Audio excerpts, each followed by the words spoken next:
chaque fois que vous avez lancé en direct. Et puis di nuyu sénégalais yi globalement di ñaanal jàmm kilifa diine yi kilifa aada yi ak kilifa politique yi. voilà donc yal na yàlla def jàmm ci réew mi li ñu fiy waxtaanee yal na doon lu am ngëneel ci ñun. mu am ngëneel ci ñu ñuy déglu mais mu am njëriñ pour réew mi jërë ngeen jëf. jërëjëf Cheikh Tidiane Kandé Sane bu ko defee ma daal di lay bàyyeeg moom rek ñu daal di dugg ci li nga xamante ni moom mooy waxtaan bi. d'accord waaw ma lay sunu gan laata ñuy sóobu sax ci politique bi moom taskatu xibaar la xanaa laaj mu njëkk bi mooy lu tax nga jógee ci taskatu xibaar bi dugg ci li nga xam ne moom mooy politique ba jëmmal benn front. waaw jamono bu ne ak lu muy laaj rek. nit sa dund yaa koy organiser. Et puis il faut savoir évoluer dans la vie aussi. Voilà, savoir évoluer. On a vu Pape Alé Niang aussi, on n'en parle même pas, mais tey kenn mënu ko génne ci acteurs politiques réew mi. Donc y a d'autres qui sont là, peut-être on les connaît pas, ou bien ils ne sont pas aussi en vogue, ou bien ils ne le font pas comme on le fait. Mais on a dit toujours que le journalisme mène à tous les métiers. C'est ça nga nekk responsable ci benn front lu tax ngeen amal bile front te pourtant opposition bi gis nañ récemment avec Khalifa Sall Anta Babacar Ngom entre autres ñu amal benn front pourquoi rejoindre leen bile front bi nga xam ne daanaka sax mën nañoo wax ni def classique avec des politiciens yoo xam ne yàgg nañ leen a gis ci ëttu seen politique bi mais ngeen ber seen daaray bopp. waaw am na ñu nekkoon ci front boobu ñoo ngi ci ñun. donc ay ci mel ni kan ah. ñu ci mel ni kan. commissaire Keita par exemple mu ngi yoon ci forum boobu. on a le doyen Moustapha Gaye. nous avons Cheikh Thiam. nous avons aussi Djibi Ndiaye. donc ñoom ñëpp ñu ngi ci front Khalifa Sall boobu. bon maintenant tu sais le monde est en mutation. voilà il faut que les gens l'acceptent. adduna bi dafay dox di soppeeku. Aujourd'hui c'est une règle presque mondiale que ce sont les jeunes qui doivent arriver en politique. Même sur le plan journalistique il faut que les doyens apprennent à laisser la place aux jeunes quand même. Cette mutation là du épargner kenn. Maintenant soit on est conscient que le monde est en mutation, soit on n'est pas conscient et cette mutation là va vous phagocyter. Tey le monde maanaam ndaw tam jamono yi xale yi la quoi loolu mooy dëgg. Maintenant en dehors de cela il faut que les gens acceptent qu'il y a des voix périmées dans le milieu politique sénégalais. Il y a aussi une vieille garde waxuñu nañu écarté wu. maanaam les gens front bee ñi ci nekk genre Khalifa Sall entre autres maanaam ñoom dañoo jeexal. non mais il faut que ñu accepter loolu foog ñu nangu loolu. foog ñu nangu loolu ñoom Khalifa Sall waxuñu nañu bàyyi terrain politique mais il faut que ñu xejal xale yi. il faut que ñu xejal leen entourer leen organiser leen accompagner leen sur ci lu ñu mën ñoom. peut-être mën nañu ko ci xelal mën nañu ko ci xam-xam mën nañu ko ci moyen financier. ou bien organisationnel wala technique ou structurel. Il faut qu'ils acceptent de mettre devant les jeunes. Parce que c'est ce que demande le Sénégal aujourd'hui. Le terrain sénégalais requiert une certaine mutation dafay laajte benn changement bi benn alternance générationnelle loolu ñoom bu ñu ko xamee tàmmee bu ñu ko amul aussi ils vont devoir faire face à cette réalité là. Nous on a monté cette structure là tout naturellement parce qu'on a observé que tey par exemple le PASTEF ci doxalinam PASTEF ci xalaatam PASTEF ci considération yi mu am ci acteurs politiques yi jàpp na ne maanaam son alter ego en politique son opposition doit être les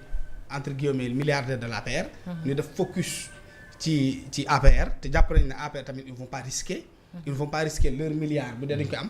ils ne vont pas risquer leur immeuble bu dee dañ ko am ils ne vont pas risquer seen alal bi nga xam ne ni ko Ousmane Sonko waxee mu ngi ci seen biiru kër yi. wala ci seen suufu immeuble wala ci seen tool yi duñ ko risquer. donc Khalifa Sall c'est une vieille génération qui est là est-ce qu'elle va risquer est-ce que Khalifa Sall vous imaginez que Khalifa Sall di risquer à lacrymogène. mais xanaa xamu leen loolu. ba tax le temps ngeen yabal seen i ndaw aussi tamit ñu dem ci boobu le front. non yabaluñu kenn nit ñi ñoo demalu seen xam nga la nature a horreur du vide. donc quand la nature a horreur du vide naturellement dafay am mbir yuy juddu d'une manière toute naturelle. donc peut-être front bu ñoo Khalifa Sall noonu la juddoo et je sais que ces questions ont été abordées. ci seen réunion yi qu'il faut que vous appreniez à céder la place à la jeunesse qui est là mettez-leur devant. jiital leen xale yi ngeen accompagner loolu c'est sûr et certain que c'est des débats qui ont été abordés ci seen rencontre yooyu. Maintenant nous ce qui fait que nous sommes là c'est parce qu'il nous faut une nouvelle voix plus audible plus crédible qui n'est pas encore entachée une voix qui n'a pas de compte à rendre à ce régime là parce que ñoom ci la ñuy profiter pour peut-être réduire les autres au silence.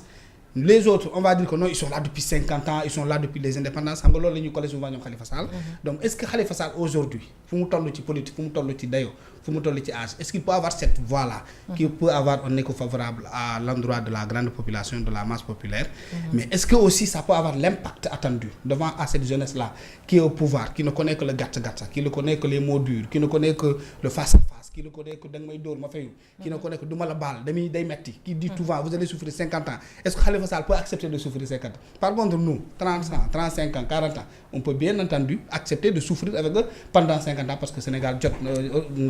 le Sénégal le nécessite. Sénégal jar na ko. Donc comme nee nañ 50 ans la ñuy souffrir ñu ne waaw comme yéen paa yi mënatoo leen souffrir 50 ans nous la jeunesse nous allons faire face et on a le temps de souffrir 50 ans avec vous. Pour le bien du Sénégal et pour le bien du peuple. D'accord réew mi daanaka sax mi ngi jëm ci fan yi nga xam ne moom la ñu jëm dëgtal ko muy altine bi mu nekk jiitum réew mi ak le son gouvernement muy Pastef sax mën nañu wax ne la ñuy def at ci boppu réew mi lu waral yéen ngeen toog ba nguur gu bees gi di doog a def at ngeen lancé bile mouvement te ñu xam ne ñun fu mu toll nii jëmuñu ci élection ba ngeen war a mën a jàkkaarloog wala jàmmaarloog ñi nga xam ne ñoom ñoo fi nekk. Fana je vais vous dire. Dès que Bassirou Diomaye Faye a été installé nous on a occupé les plateaux tey bu bëree bu amee ñuy wax ñu bëri ça peut être peut-être un avis prétentieux mais s'il y a des gens qui aujourd'hui osent faire face à Ousmane Sonko c'est parce qu'il y a eu des gens qui l'ont démystifié c'est parce qu'il y a eu des gens qui ont occupé les radios am na ñoo xam ne dañoo toog ci télé di wax di wër plateau télévision te man ci laa bokk ñoom Djibi Ndiaye ci la ñu bokk ñoom Abdou Nguer ci la ñu bokk ñoom capitaine commissaire Touré commissaire Keita ci la ñu bokk peut-être ñoom Thierno bokkum comme ça. ñoom Bougane Gueye Dany gis nga dañoo génn ci élection yi malgré que c'est des gens quand même qui doivent revenir sur le terrain politique. mais démystifier bi nga wax bi ñu jógee ci présidentielle jógee également ci li nga xam ne moom mooy législative yi daanaka li Sénégalais yi dañu leen firndelaat li nga xam ne moom mooy seen coloré looloo tax ñoom ñu am majorité boo xam ne sax dafa éclatante ci élection yi nga xam ne moom la ñu génn. mi ngi mel ne démystifier bi feeñul ci li nga xam ne moom mooy. urne yi waaw démystifier bi c'était pas sur le plan électoral. c'est parce que y a des gens. qui se sont dit que ay Pastef ñëw na au pouvoir tey ñu dee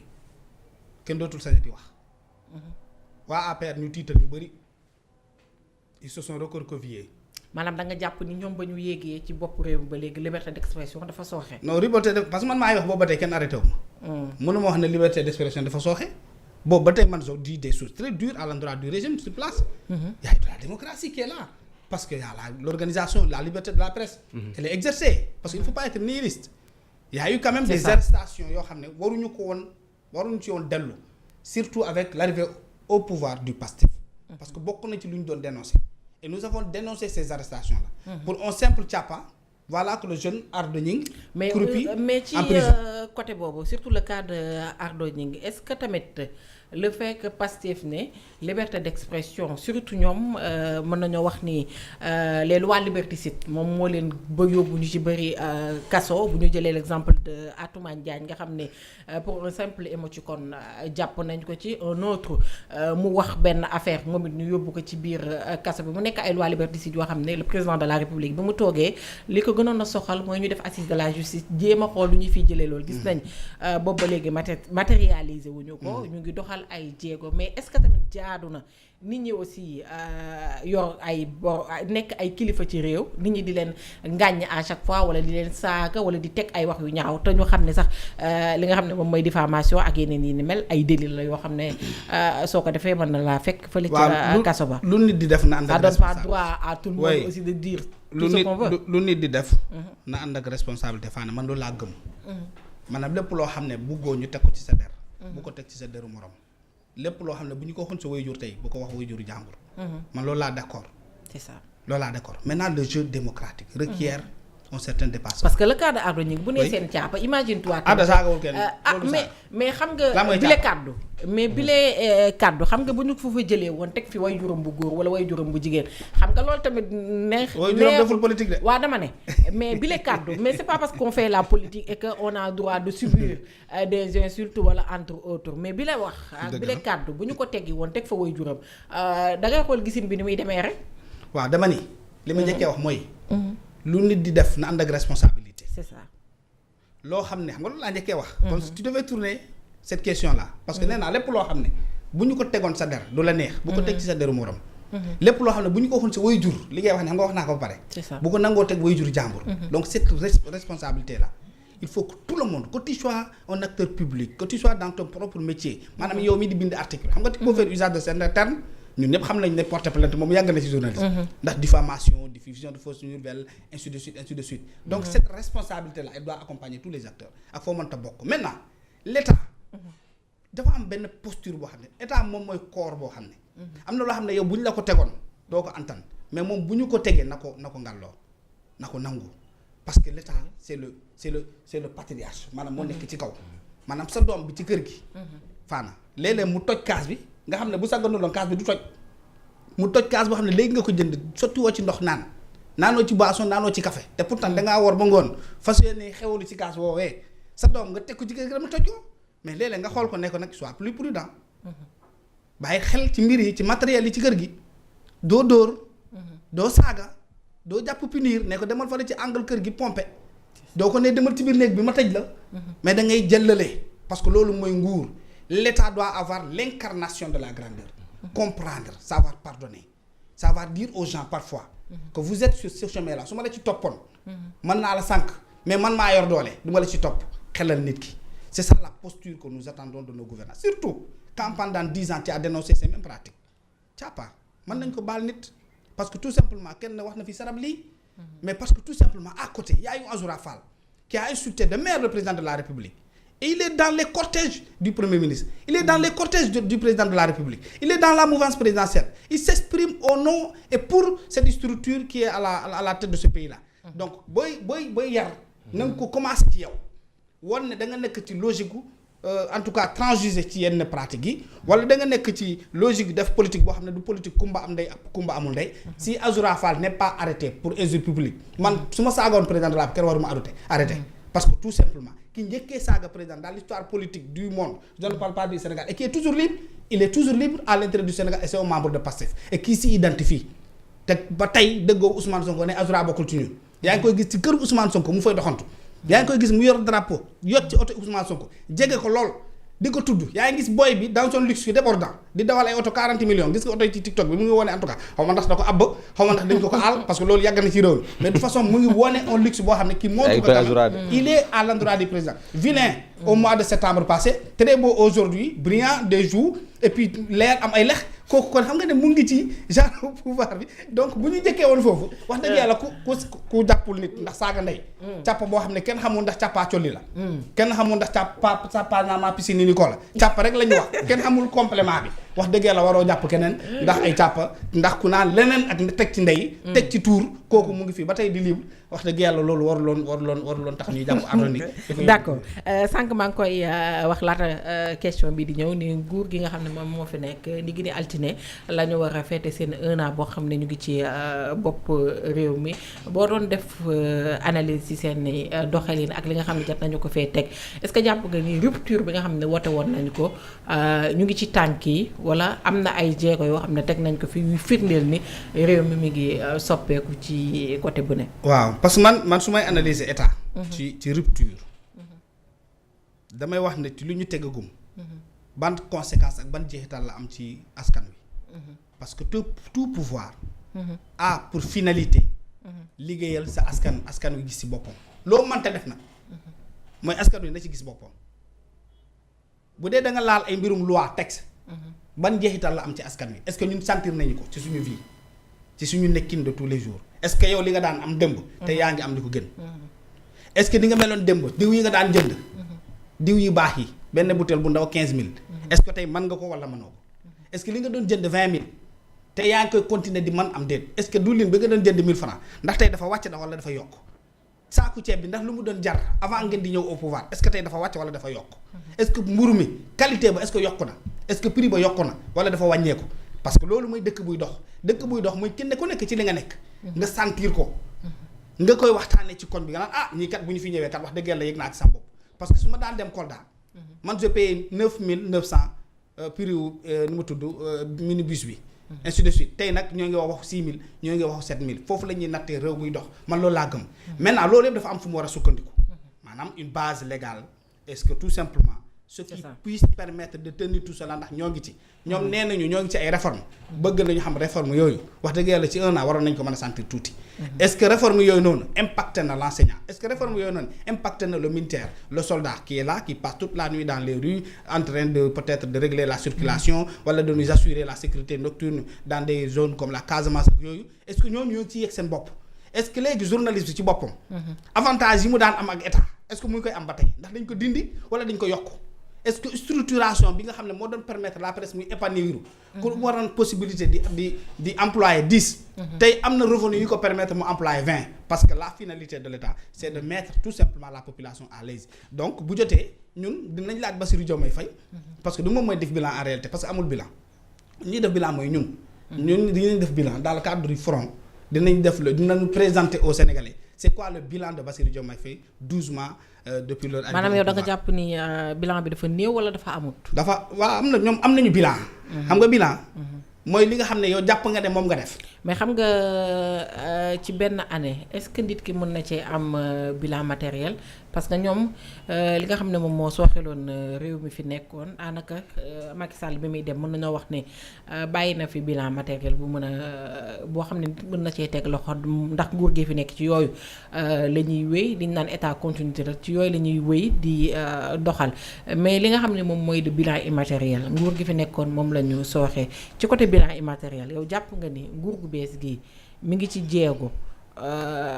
taxawal ko wala da nga yàpp ni dafa sooxe. yow daal laaj ma bilan rek bu ma orienté lu matériel ak lu matériel. mais parce que un an yi ñëpp xam nañ ni tamit également. Fana yow daal mais Fana lu mën def tamit il faut mu nangu ko ni ay réformes am na ci biir yi.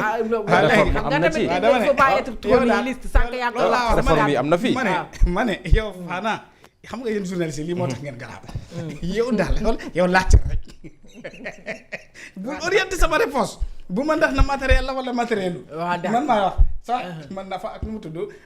Malay yéen laaj leen ma rek. laaj leen ma rek man ma wax li ma gis. waaw d'accord yaa ngi dëgg boo kenn orienté bu ma ubbi ñaari yoon bilan nga laajte man dama jàpp ne ñoom dinañ wax seen bilan. mais bu jotee ñun dinañ wax Bassirou Diomaye Faye lan mooy bilan waaye man jàpp naa ne dafa bëri loo xam ne quand même. parce que il faut être honnête. dans la vie il faut parce que politique dafa jarul yenn yi. c'est ça ñoom ils ont pensé que man naturellement. sans posture d'opposant ou d'acteur politique. dama jàpp ne. un régime lui-même doit se refuser de parler de bilan. en toute honnêteté dire aux Sénégalais nous n'avons eu que un an on a entamé une phase dinañ ko continuer bu ñu nekk sax di tomber ci piège bilan yooyu parce que tout simplement seen wax moo leen di dabaat Ousmane Sonko dafa toog fenn. wax ne le président Macky Sall dafa soxor. ne cuune la. ne dynastie Faye Sall ñoom ñoo détourné tout le bien sénégalais ñoom ñu aakimoo ko ne Sénégal am na ressources naturelles yu doy ne à l'époque que on a installé les pipelines ñoo ngi muu ci pétrole bi ak gaz bi bateau tubaab bi ñëw di ko jël si di ko yóbbu sénégalais yi gisuñu si seen bopp Ousmane Sonko moo ko wax mu ne lu soppi réew mi ça ne prend même pas de temps bu leen ñu may temps de grâce marquez-nous à culotte moo ko wax ni soxlawuñu opposition sagamee fii la leen fekk moom c'est ça soxlawuñu opposition sagamee léegi c'est une opposition sagamee qui va dire à Ousmane Sonko non mais déroule comme tu le désires c'est pas ce qu'il veut dire il veut dire que les gens lui marquent à culotte lui rappellent ses engagements pendant qu'il était à l'opposition moom moo wax nit ñi encore itam ne man Ousmane Sonko fii ci Koungheul debout sur un véhicule blanc pieds nus chaussette rek la soloon sol chemise bu blanche pantalon bu bleu cap bu marron yor micro bi takk écharpe ak kii ni mu tudd seen écharpe parti yooyu noonu ne je jure billahi wallahi wa taala ni la ko waxee ni la ko waatee boo leen ñu joxee réew mi en 2024 ñu soppi réew mi ñu wàññi dund bi wàññi prix cher bi sénégalais bu nekk gis ci boppam robinet yi di xel li Coca Cola bon entre guillemets loolu la ko doon waxee mais bu kenn dawutoon daam ñu doon jàpp waaye ñu doon kii rek moo ko wax de toute façon moo ko wax léegi gor ca wax ja 2024 jeex na ñoo ngi ci 2025 sa robinet mu ngi xel li Coca-Cola est-ce que gis nga jeune Pastef boo xam ne nee na maa ngi doxantoo 150 000 200 000 ci sama poche jot naa xaalis bi est-ce que sénégalais yi yokk nañu seen salaire mais on nous menace pour dire qu'il y aura une baisse de salaire pendant ce temps yow tu exploites du pétrole et du gaz. mais cette baisse de salaire également ne concerne pas tout le monde. oui non mais seen théorie la. mais théorie loolu dañ ko changé de Fana xam nga j'ai l'esprit d'écoute que tu as. mais quand même la précision est à faire. non après lañ ko wax bu ko nit ñi génne. mais le ministre quand il parlait il n'a pas dit que cette baisse de salaire va après lañ ko wax d'accord lañ nekk nag après lañ ko wax gis nga bu ñu commencé waxu salaire yi enseignants yi yéen leen faraloon mais vous allez voir vous allez payer man ma wax ci lu bari sax. gars yi defaat rencontre non une baisse des salaires structurels qui va concerner tel corps et tel autre corps et ne nous pas encore dit ban corps lay concerner. Est-ce que directeur bi la ñu wàññi salaire am mais Fana en toute sincérité avant de parler de baisse des salaires. Mais Ousmane Sonko nous avait promis moo ñu waxoon ne li nga xam ne moom mooy caisse noire. dafa xaraam mu weddi ko ñu vaar ko ñëpp gis ko caisse noire boobu tey la gën a takkarnaasi que jamonoy Macky Sall parce que tout simplement en un trimestre la présidence de la République a utilisé 45 milliards octobre novembre décembre 45 milliards lan la Bassirou Diomaye Faye def loo xam ne sénégalais yi gis nañu ko ci li nga xam ne en termes de réalisation luy justifier que la présidence de la République puisse dépenser 45 milliards defoon naa fi calcul bi di naan 45 milliards boo ko calculer ci mois lii la lay jox boo ko calculer ci jour lii la lay jox boo ko calculer ci heure ba seconde ainsi de suite lan la président de la République utiliser 45 milliards bon Dieu en 3 mois léegi bientôt mars dina jeex dinañu waxaat encore décembre janvier février mars maanaam janvier février mars lan la ñu doyee encore fan la ñu dugal xaalis bi tu vas voir que ça va gonfler ils ne parleront plus de 45 milliards mais ils seront à 60 ainsi de suite parce qu'ils vont te parler peut-être des voyages du président loolu de bilan xam nga lan mooy bilan fan. bilan mooy yow quand tu es venu le prix de la baguette était à 175 kilo bi di 144 grammes nga yóbbu valeur pain bi à 150 grammes wala 300 grammes wala 200 grammes moo gën a diis mais nga wàccee prix bi loolu mooy dëkk buy dox mais boo wàccee qualité wu mburu mais boo wàccee prix bi loolu c'est tout à fait naturel sa tissu bi bu doon 2 mètres lay jar 2 mètres la nga jëndee ko 150 yaa ngi dégg su ma ko defee léegi 1 mètre 50 boo ko jaayee 100 francs loolu y a rien dara wàññeekuwul c'est ce qu'ils ont fait avec le pain avec les autres choses mais tey nag boo demaatee ci boutique yi billaahi wallaahi la boutique se trouve devant ma porte dama daan jënd litre diwlin niinal bi 1200 tey mu ngi ci 1000 presque 1500 1600. bi ñuy natt. boutique bi nekk ci bouteille bi. 1 litre bi niinal bi 1 litre bi. je l'ai acheté à 1200 quand Macky Sall partait. tey maa ngi koy jëndee 1500 1600. ba damay dem ci booy bi ne ko yow est-ce que tu n'as pas tes humeurs personnelles. qui te permettent man démb foofu moom ma lay foog naa ni mën naa koo firnde ndax man barki démb butéelu 1 litre bi également 1500 laa ko jëndee woon. moom lay jar mbiri di yokk et puis on te permet de nous dire que nous avons un bilan. xam nga politique lu ñuy lekk la. politique lu ñuy lekk la du lu ñuy won nii di ko joxoñ xam nga lan lay signifier man borom oto bi bu dee damay dawal sama oto may génn di ci am 2000 francs bi may andi sama kër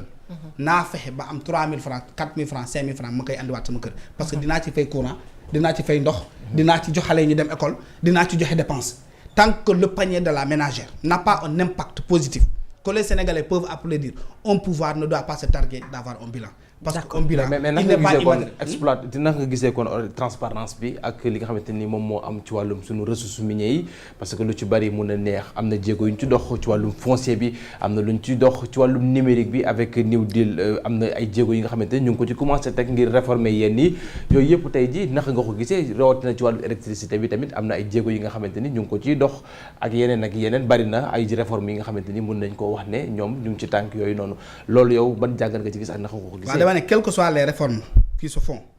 na yow mii toog fii nga gis sa bopp est-ce que en toute sincérité grand. mais loolu yàgg na Sénégal taux de croissance da doon naan yéeg na alors que jeexital bi daawuñ ko gis ci Sénégal yi moo tax ñu changer régime c'est ça c'est le piège là qu'on doit se refuger de dire à ceux qui sont là lii moo fi nekkoon boo leen ci delloo garaawul parce que tout simplement aux États-Unis d'Amérique le nouveau président n'ose même pas évoquer le nom de l'ancien président pour lui dire que c'est parce que tu as failli tel que nous avons failli telle autre chose. non parce que yow li tax ñu fal la mooy dafa amoon li fi manqué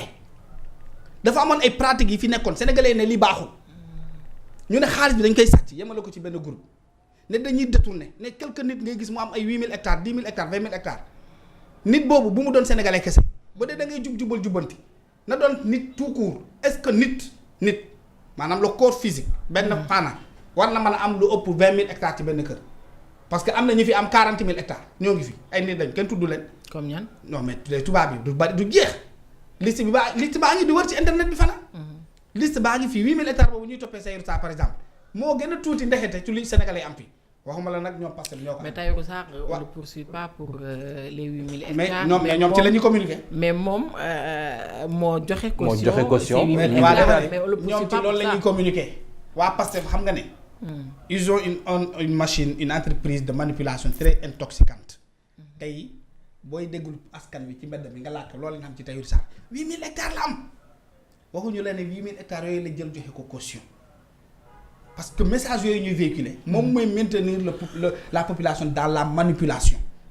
dans l'ignorance totale des vrais faits et c'est en cela que vous devez aider les populations leur dire que oui Tahirou a été interpellé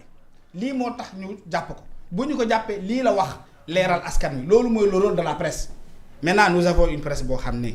si Kandé n'insulte pas Ousmane Sonko ak Bassirou Diomaye Faye il n'est pas invité si Kandé n'insulte pas Macky Sall il n'est pas insulté s'il n'a pas un vilain visage comme Azoura Fall ak Bassirou Diomaye Faye kenn du ko mais su fekkee ne rapport bi leen tënk di rapport scientifique bi rendre ñu ko public fan lañ mën a sukkandiku ngir waaw nañ ko rendre public loolu yëpp ci transparence la bokk nañu wane lépp waaw loolu yëpp ci transparence la bokk nañ rendre lépp public xam nga loolu laa wax gis nga dëkk bi dafa jot qu'on aborde les vrais sujets madame monsieur les vrais sujets c'est quoi quand tu viens dans un pays nga jàpp ne dafa am ni sàcc jàppal sàcc yi yow su ma ñëwoon fi fànn jël sa micro bi roof ko fii ci sama suufu yére génn ak moom ñëw jox ko gardien bi dem jaayal ma ko nga dem Colobane di enquête ba gis micro bi xam ne ne lii micro presse Afrique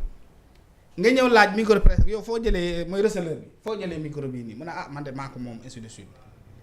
nee na la ne gardien bi moo ko jox gardien bi nee na la Kandé moo ko jox peut-être certainement léegi nga dem jàpp kii receleur bi nekk Sandaga bàyyi Kandé bi muy taxawal. loo bëgg a wax foofu ci dossier boobu la. mais Farba bu ñu jàpp par exemple. Farba musul nekk DG musul nekk ministre musul nekk PCA musul diriger benn programme étatique pour ñi nga xam ne ñun peut-être fréquenté nañu tuuti xam ni lan mooy organisation état. musul nekk DAF musul nekk DAGE.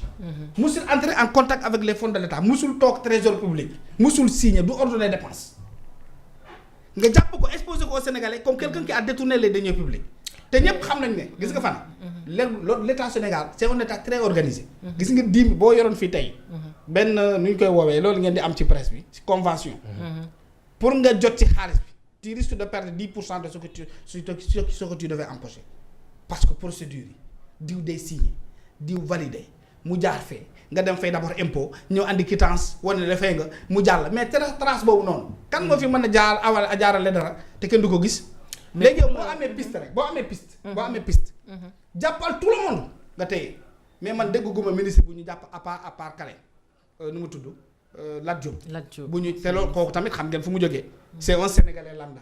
qui a une entreprise qui dit que tel m'a corrompu j'ai corrompu tel sur tel montant ainsi de suite ñu bàyyi ko on n'a pas parlé de Lat Diop dans le cadre du ministre de la jeunesse qu'il était on n'a pas parlé de Lat Diop dans le cadre peut-être du DG de tel qu'il était ainsi de suite mais léegi nga bàyyi ki nga xam ne moo dénoncé le corrupteur yaa ngi dégg nga bàyyi corrompu bi nga alors que la loi dafa ne elle est claire le corrompu et le corrupteur ont d'égale dignité devant la loi ils pratiquent des mêmes services pénals. D'accord mais pour le donc loolu mu ngi fii. day dama ne pour finir daanaka pour affaire Farba Ngom. léegi yow mënoo jàpp ki nga xam ne jàpp nga ne dafa facilité. nu mu tudd lu ñuy woowee blanchiment d'argent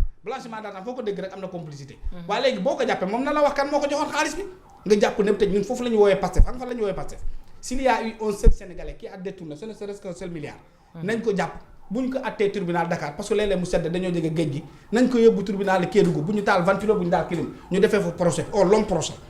pendant 20 jours wala 40 jours ngay ñëw ci naaj bu tàng bi nañu la génne sa cellule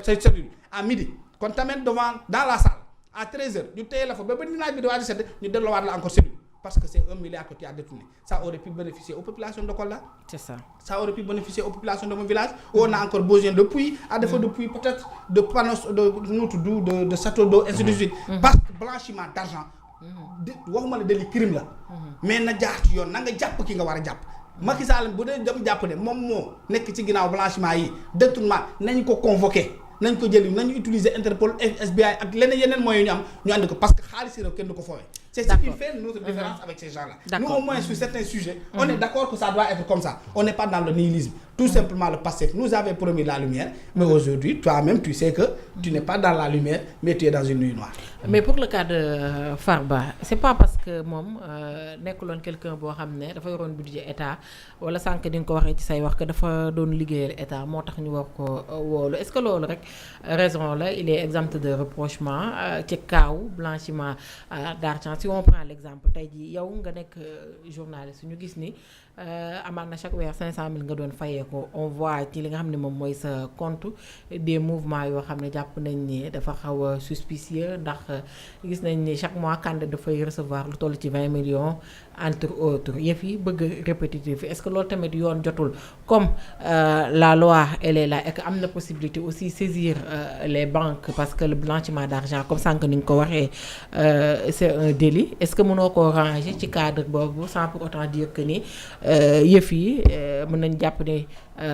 moom taqewu ci laalewu ci et que ki ñu waroon a jëli mooy le président Macky Sall alors que la haute cour de justice moo ngi fi ñuy xaarandi également son travail jëm ci wàllu ministre yi wala sax président de la république mi ngi jàpp ni ñoom rek ñoo habilité à les juger. précision dama ne même si. war nañoo jëlee Macky Sall nañ ko andi pour mu leer. mais dama am fi ma jaar léegi nee naa la état. bu xaalis di génn dafa am fu muy jaar. c'est ça DAGE ou DAF. ministre bi dafa war a signer trésor dafa war a signer validation circuit boobu ba mu nu muy duggee ci banque bi day am traçabilité kon koo jàpp ci parce que nag mbirum Farba Ngom dañ cee tudd trésor. dañ ci tudd trésor parce que mbir mi dafa am information yi xam ne askan wi jotu ci mbirum Farba. mbirum suuf la ak terrain yi ñu jaay ci lu ñu ma wax. je peux me tromper comme je peux recevoir une mauvaise information dañ ne état du Sénégal dafa bëggoon jënd ay suuf. dossier la boo xam ne mu ngi devant la justice peut-être duñ ci xóot. yaa ngi dégg ñu soxaloon par l'intermédiaire de HLM. ay terrain ñu dem Farba ne ko da nga yor suuf fii dañ ko soxla Farba ne ko man sama ab ni ma jëggante ak Macky. mënu ma jaay état du Sénégal suuf parce que dafay feeñ te luñ mën nettali waa Farba Ngom nettali ma ko. yaa ngi dégg léegi Tahirou ak terrain wu Farba ak terrain wu Tahirou ñoo nekk ci même espace bi terrain wu Tahirou moo nekk point bi. terrain wu Farba ñëw wër ko. Farba ne ko comme yow Tahirou ne ko ci luñ ma nettali. bu dee du dëgg ñoom ñi nga xam ne ñoo yor dossier bi nañ ñëw génn leeral ko parce que leeral askan wi moom. war a fi lañ dans la gestion de l'État. Tahirou ne ko léegi comme yow da nga yor te man li ma yor moo war li nga yor yow. da nga may jox li nga yor man ma jaay su ma amee xaalis delloo la sa wàll. Tahirou bu mu jotee mbir mi. jël xaalisam viré ko Farba viré ko compte Farba ci entreprise Farba la ko viré. foofu la mbir yi tëdd foofu la ko gars yi gisee ne montant bi kat toll na nii waaye Fana gis nga suuf. par rapport aux 8000 hectares yi ngay dëgg nii ci Tahirou Sarr par exemple xam nga ko moomoon c'est un écrivain xam nga dama naa Djibril Tamsir Niane moo ko moomoon. moom moomoon suuf soosu. ancien ministre socialiste. oui il est écrivain. yaa ngi dégg moom moomoon suuf si ancien ministre socialiste. nekkoon na tamit ministre. bu mu jotee suuf si xam nga naka la ko jotee woon dafa amoon entreprise bu mu bëggoon réaliser benn projet. mu dem ci banque ab xaalis bu bari. garantir suuf soosu pour defar en tout cas projet am. finalement il n'a pas déroulé le projet te il a consommé la somme. maintenant banque bu ñëwee dafay saisir li nga garantiroon. hypothèque li nga yor a banque soxlawul suuf bu yoree suuf bi nga ko fayee ci bor bi nga ko yoroon moom da koy jaay nangu xaalisam. Tahirou ñëw jënd suuf si man mon village qui se trouve à 5 kilomètres de la ville de Kolda. su ma la fa mayoon suuf à 20 000 francs CFA doo ko jël parce que tout simplement guddi gi ñun ak mbott yi. bu nit ñi di wax bu mbott yi di yuufu fii doo xam doo discerner ndax ça c'est la parole humaine ou ça c'est le bruit des consommations des crapauds ak autres. mais tey jii parce que nous sommes tout près de la ville de Kolda tu n'as pas 4 millions de terrain tu ne peux pas avoir là-bas une parcelle parce que tout simplement centre-ville bi fees na ils sont obligés maintenant de déverser dans les zones périphériques de la ville centrale. maintenant loolu mooy dal suuf mën nga jënd ci 1 million. dans 10 ans nga jënd ko 20 millions. Bambilor gi mon oncle bi ma yar ki ma yar man jëndoon na parcelle 600 000 bu mu koy jaayaat quand il a été affecté quelque part à l'intérieur du pays mu ne da koy jaay jabar ji ne ko bu ko jaay ñu ne ko ne bu ko jaay fii baax na mu dem jaay ko 1 million ku mu jaayoon terrain bi tey xam nga ñaata lay jaayee nii parcelle baa nga fa dem. il parle de 10-11 millions parce que tout simplement sorewul tari bi et ça c'est moins de 10 ans. suuf moom mel noonu am na fay am suuf dafay yokk où on parle maintenant de 8000 hectares ainsi de suite. looloo dal ñoom Farba si biir Dakar bëri na fu ñu amoon terrain yàgg na. gis nga Almadies bii ku xam Dakar ku la fa mayoon terrain doo fa dëkk. village lañuy wax village de Yoff lañ lay wax. yaa ngi dégg ku wax village xam nga ne àll la ñuy wax ku la fa joxoon terrain Almadies gii bëri na fi Almadies yu bëri Almadies 2 bi ngay dégg fii nii tey man j'ai habité foofu laa màggee. ku la mayoon terrain ci zone yooyu doo ko jël fan. parce que yow tu vas voir au cœur de Rufisque. Colobane Fass ak yooyu ngay gis mais en 10 ans suuf dafa bari barke prix am mooy yokk. donc on nous parle de milliards comme si des milliards c'était un danger de les avoir mais là n'est pas le problème dama ni Farba musul yoral xaalis état musu ko dénk bu liggéey léegi bu dee dafa am blanchiment foofu laa bëgg mu leer ci bopp nit ñi. ki facilité blanchiment bi nañ ko jàpp moom it en attendant ko temps ñu continuer. xam naka la demee est-ce que c'est pas parce que aussi xam nga yëf yi aussi bi ñu tàmbalee liggéey bi ba tey pôle judiciaire financier bi da ngay gis ne am na plus d'une centaine de dossiers mais plutôt les politiciens moom rek ngay dégg seen bos ñu koy médiatiser entre autres comme waxtu jumaa la ñu nekk ñu jàll ci beneen laaj mooy li nga xam ne moom mooy la. ñoo ko génnee ñoo ko fësal. parce que nee nañu fi am na 66 personnes yu ñu jàpp. 66 personnes yow da nga leen xam.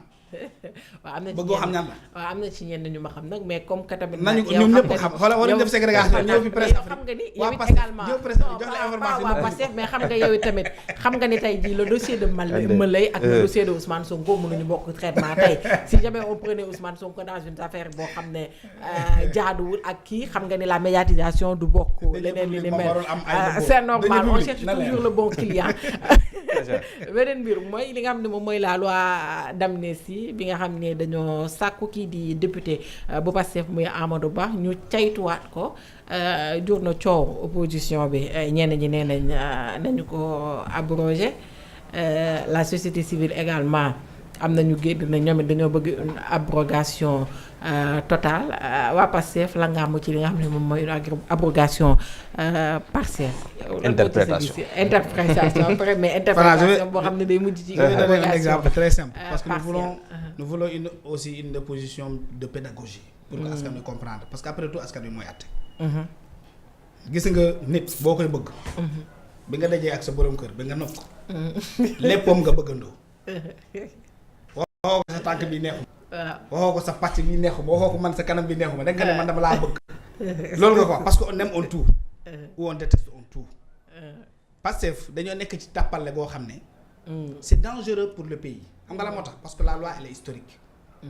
elle a un caractère historique c'est ce qu'on appelle la jurisprudence. ñi tëgg loi c'est des gens très sages éminemment sages. maanaam balaa ñoo bind loi. dañuy prendre en compte toutes ces conséquences. surtout ces conséquences historiques. maanaam ils te disent dans 5 ans dans 10 ans quelle est la conséquence de cette loi qu'est-ce que cette loi là peut entraîner comme conséquence. ñi bind loi mooy tax muy metti moo tax ñu dul delloo loi yi à l'Assemblée nationale di yokk ay traits di naan dans tel cadre nii lañ ko attewee parce que l'histoire te permet de comprendre que hier jàppoon nga ne lii moo baax mais tey war nañ ko mën a améliorer. moo tax ñuy warante ba tey sur la question du mandat. le mandat du président de la République est de 5 ans ñu yem foofu bu la neexee nga naan waaw c'est on n'a pas parlé de renouvelable une seule fois. bu la neexee nga naan le mandat du président de la République le président de la République a un mandat quinquennal de 5 ans. renouvelable une seule fois kon boo xam nga ne boo amee 5 ans. war nga mën a amaat 5 ans.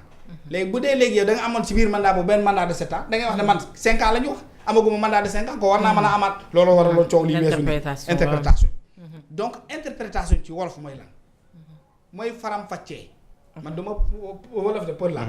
mais interpréter une chose maanaam da nga koy faram-fàccee da nga koy leeral ci askan waaye fan yéen da ngeen fàtte. fu ñu doon bindee loi bi Pastef toogu fa woon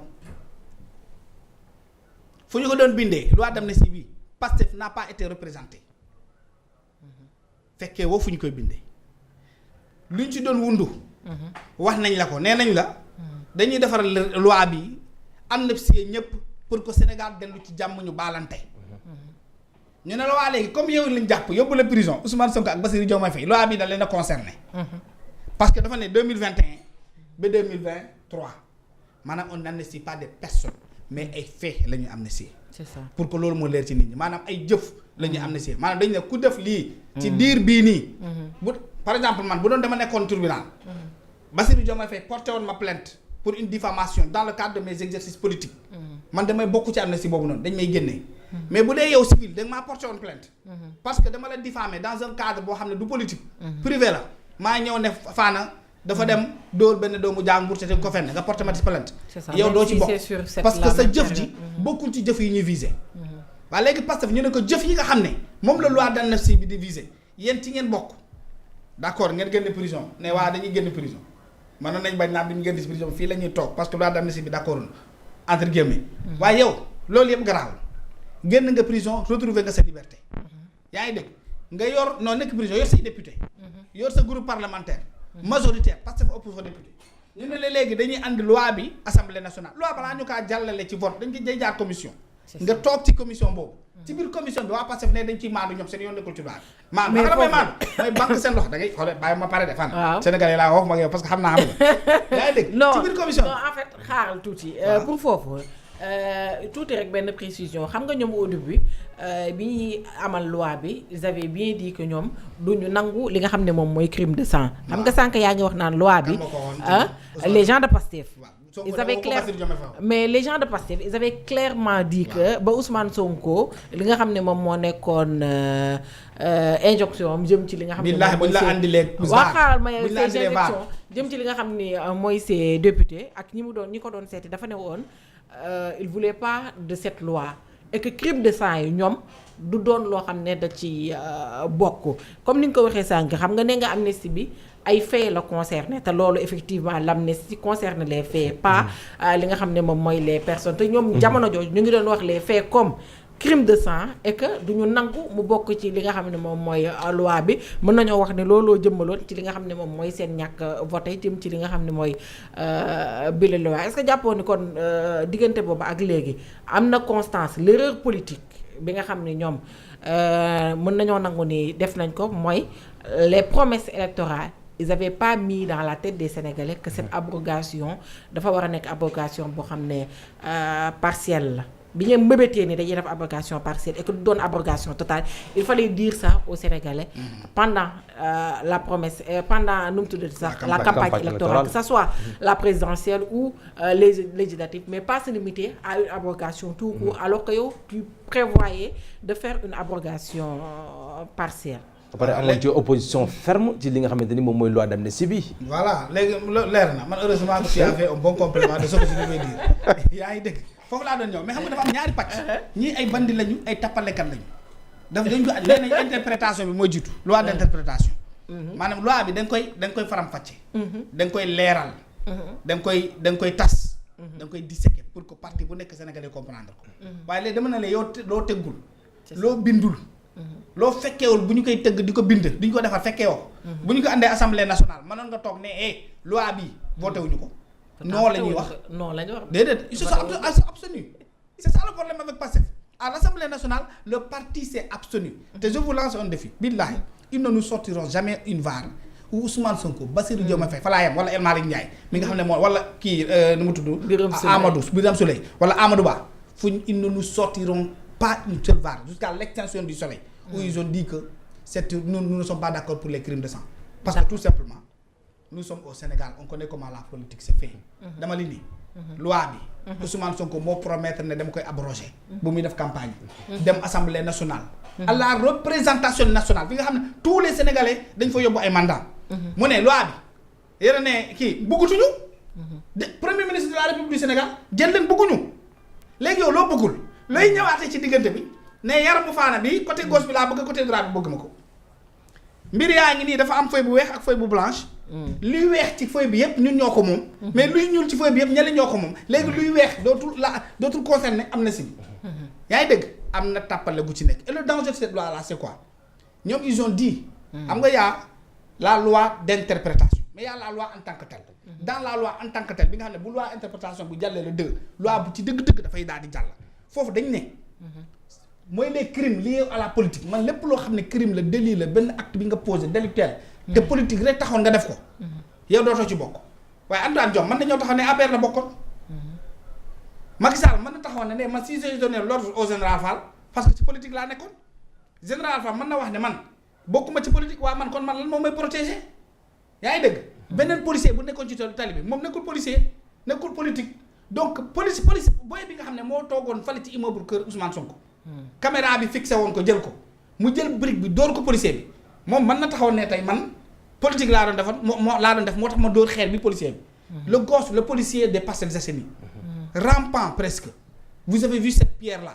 booy bi jóge fay jël encagoulé wu ça peut être mes parents de Sierra Leone pour ne pas dire de la Casamance souvent ñu ñëw jël si ma ne damay stigmatiser mais mes parents de Sierra Leone les rebelles de Sierra Leone man na nekk ñooñu jël brique bi tin policier bi s'il n'avait pas son casque on n'allait plus jamais parler de lui j'ai appris qu'il a survécu à ses blessures mais intention boobu c'était une intention de tuer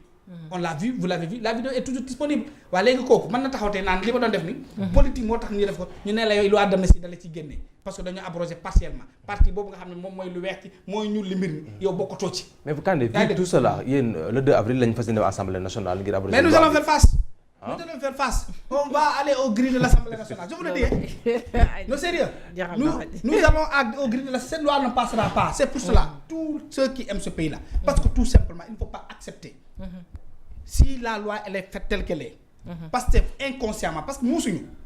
xam nañ ne waru ñoon wax ay acte politique mënoon nañu wax rek partiel ñu yem foofu noonu ainsi de suite xool nu ñu koy defee parce que man yaa un gars de Pastef qui m'a envoyé message ne ma sa waaye loi bi ñun ñoo tey abrogé ko partiellement te kilifa la ci Pastef parce que tout simplement ñun duñu nangu suñu président muy dellu assemblée nationale est-ce que nañu def ñoom ci bii gañ bi ba bi perte mais loolu la ñuy def nag bii gañ bi perte loolu la ñuy wax de ñoom loolu la ñu bëgg technique boobu lañ bëgguñu mbiri laal leen ne ma suñu booy yi nga xam ne ñooñu doon xeexal tey duñu nangu ñu dellu prison parce que si la loi est abrogée intégralement suñu kilifa ñun day dellu prison suñu kilifa day dellu tribunal mënuñu gagner le pouvoir ba pare xam nga lan moo gën a sedd ci Pastef lu gën a sedd ci ñoom moom s'ils sont intelligents laisser cette loi d'amnistie là mu continuer sinon abrogation partielle moom kenn du ko nangu ci réew mi ils vont emprisonner encore parce que le 2 le peuple sénégalais souverain même si nous sommes 20 wala 30 léegi promesse bi ñu def ko nan promesse bi ñu tëndiroon ne lañu abrogé mais nañu dellu ci abrogé intégration loolu la ñu wax lan la ñu wax lan la ñu wax am na solo nañu abrogé lépp partiel bi la ñuy xeex ñun la ñuy xeex de partiel bi la ñuy xeex abrogation loi ñun bañ ñu xam nga tout simplement boo yooyu 86 personnes yooyu même si je sais qu'ils ne sont pas 86 personnes je vous jure sur le 86 personnes sur quoi mooy ñu rey noonu ci manifestation yi je pense qu'il y a pas 80 personnes qui sont mortes amu ko et ce que cartographie a fait da ko ëpp wala da ko yées daa amu ko da ko wàcc matu ko pour yow ñaata dama ne mais le travail d'investigation que les journalistes ont fait c'était une communication politique je jure sur ce Coran je lance un défi même à Bassirou Diomaye Faye président de la République du Sénégal de nous faire une liste ne Ousmane Ndiaye dëkk Koungheul yaayam nii la tudd papam nii la tudd bu amoon président ñu génne ko condition de ñu teg ko ba 86 personnes billahi tu n'auras pas cette liste là c'était une communication mais aussi mais c'est pas nous seulement qui ont fait waa duñu donc ñoo def comme ça décompte bi nga wax y a aussi l'amnistie la société civile mais je parle y a également la société mais y a aussi mais y a aussi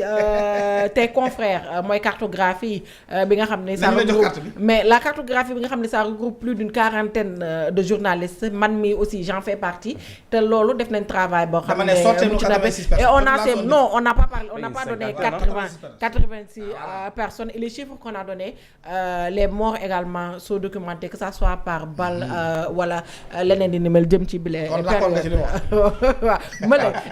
waxale presse boobu on a énuméré presque une cinquantaine ANDS joxe 76 état joxe 86 c'est ça à chacun ses chiffres daal mën nañoo waaw à chacun ses chiffres mën nañoo nangu Cheikh Tidiane ñu jaajëfal bu baax a baax daanaka jamono ci waxtu jeex na bëggoon nañu jawab xanaa di ngeen ñëw inshallah rabbi dañ def la laa doon tëjee ma lay xanaa di remercier waat bu baax a baax sunu gan comme ni ma ko waxee sànq ni ngi ni tey également am nañ benn conférence de presse bu ñu jullee tisbaar ba noppi dans un hôtel de la place bu féetee fële ca certainement dañuy waxtaanee li nga xam ne moom mooy actualité politique di remercier waat bu baax a baax sunu gan di ko jaajëfal également ci disponibilité bi. am na solo gan dañu bàyyi la kër gi sama grand Ibrahima. sama grand la sama grand frère la parce que man sama mag mooy sama papa. tout simplement ndax noonu la ñu paa bi yaree. su ma naree ñuus balaa mu ma noq day jaati grand frère ba pare nekk boo ko deful man dinaa ko def. xaw ma ndax comprendre nga may wax. su visé sama rak balaa mooy yegsi ci moom day jaati man ba pare. il prépare le lekk. donc Ibrahima moom ñoo fi ñu gis ko tudd Ibrahima rek dañ lay naw di ko jox nuyu di ko naan mu baal ñu ak ci koor gi parce que man dama ko yam nag léeg-léeg day bindee dara mën naa ko gën a yow dañ laa jënd waay yow